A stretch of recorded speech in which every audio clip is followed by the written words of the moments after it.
Dozens of young women in South Korea were allegedly forced into sexual slavery on an encrypted messaging app. One girl wrote the word slave above her genitals. Another was made to bark like a dog while naked. Cho Joo-bin, a 24-year-old man, hosted online rooms on encrypted messaging app Telegram, where users paid to see young girls perform demeaning sexual acts carried out under coercion, according to South Korean police. As many as 74 victims were blackmailed by Cho into uploading images onto the group chats. Some of the users paid for access, police said. Officials suspect there are about 260,000 participants across Cho's chat rooms. At least 16 of the girls were minors, according to officials.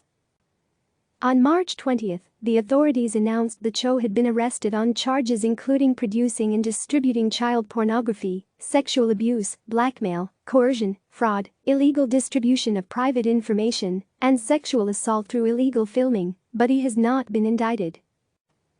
For South Koreans, the case has become a lightning rod for a nation grappling with widespread sexual abuse and accusations of pervasive misogyny after a series of scandals involving the secret or forced taping of women in recent years. On Monday, President Moon Jae-in responded to the rising anger, calling for police to investigate all members of the chat groups, not just Cho. Currently, 124 people connected to the chat groups have been arrested and 18 have been detained. But for many South Koreans, an investigation is not enough. Over 4 million people have signed 2 petitions demanding the heaviest of punishments for the arrested operator and calling for the names and faces of all involved to be released. Cho, who has only appeared once since his arrest, gave a statement on March 25 at the Jongno police station in Seoul before being transferred to the prosecutor's office. "Thank you for stopping the life of a devil which I couldn't stop myself," he said. Cho's lawyers quit on March 25, according to the law firm and authorities. The law firm told CNN that the reason for this decision was because information they received from Cho's family when they accepted the case was very different from the facts. The investigation. It was 2 university journalism students who brought Cho to the attention of the police last July, officials confirmed to CNN. The duo, who asked to use the pseudonyms Kwon and On to protect their own safety, discovered the chat groups, which were hosted on the encrypted Telegram messaging app, in the summer of 2019, as part of an assignment to investigate online sexual crimes. Though the chat groups were private, links to them were easily found by simply using keyword searches on Google. When Kwon first saw the chat rooms, she said she couldn't believe the scenes and messages unfolding before her eyes. "I felt that I needed to bring these serious crimes to the public's attention," On said. There were many operators running similar chats on Telegram, but Kwon and On focused on Cho, who went by the alias of Guru, and ran at least 8 groups, some of which had over 9,000 members at any one time. Cho allegedly sourced his victims by posting fake modeling jobs online, police said. Young women would submit their personal information, including their social security numbers and addresses, so they could get paid, along with photographs. Once hired, they would allegedly be asked to provide more revealing pictures. Police believe these were then used to blackmail the young women. Cho allegedly threatened to post them on the internet with their personal details if the girls did not work in his Telegram chat rooms, police said.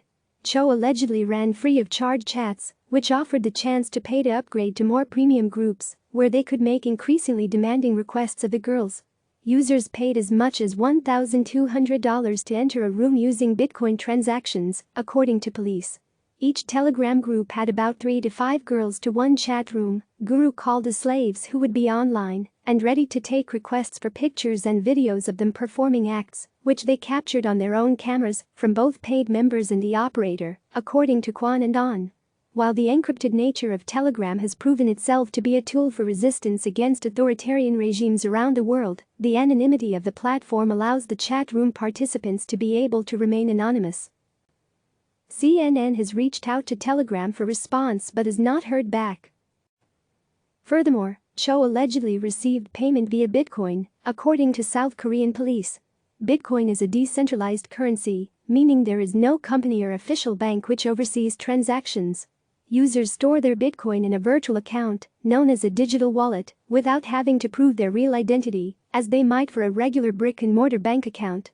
This keeps Bitcoin users' transactions private, without easily tracing it back to them, and that's why it has become the currency of choice for people online buying drugs or other illicit activities. Sexual abuse in South Korea. Cho's arrest is the latest in a series of online sexual scandals involving women in South Korea in recent years. In 2018, tens of thousands of women took to streets of Seoul to protest against illegal filming of women by hidden cameras in motels and public toilets. Videos taken by these spy cams were circulated online. Women protested under a slogan, "My life is not your porn." In 2019, South Korean police discovered an online group chat that shared sexually explicit videos of women filmed without their knowledge and consent, and named several high-profile K-pop stars as members of the group. Later that year, activist Nam Hae-rai opened a Twitter account asking people to report sexually abusive Telegram chats, called Project Reset, reporting sexual exploitation in Telegram. The group is now calling for heavier punishments for the possession of digital material documenting violent sexual cases, as well as the distribution of that material. Nam said, "It's important to detect digital sex crimes as soon as possible by using artificial intelligence technology monitoring, and laws should keep up with these changes so that not only the ones producing these materials but the users can be punished." What makes Cho's case particularly disturbing is the allegation that at least 16 of the known victims were minors. Under current South Korean laws, possessing child or juvenile pornography is punishable by up to 1 year in prison or fines up to 20 million Korean won, $16,000, but the act of watching pornographic videos when the viewer doesn't know the subject is underage is not punishable. That creates a defense where viewers can prove they did not realize the girl was a minor. Only 80 people out of the 3449 charged with distributing sexually abusive videos of children received jail terms between 2015 and 2018, according to the South Korean prosecutor's office. Lawmaker Jin Sun-mi believes stronger punishments for these crimes is vital. "Our justice system is too lenient to offenders, and it is heartbreaking to think the system has missed its golden time to protect our children," Jin said. Nam agreed. She said, "Women are not objects to be consumed. Women are human beings. The continuous digital sexual crimes can only come to an end when people genuinely believe in this." Click subscribe to receive the latest news.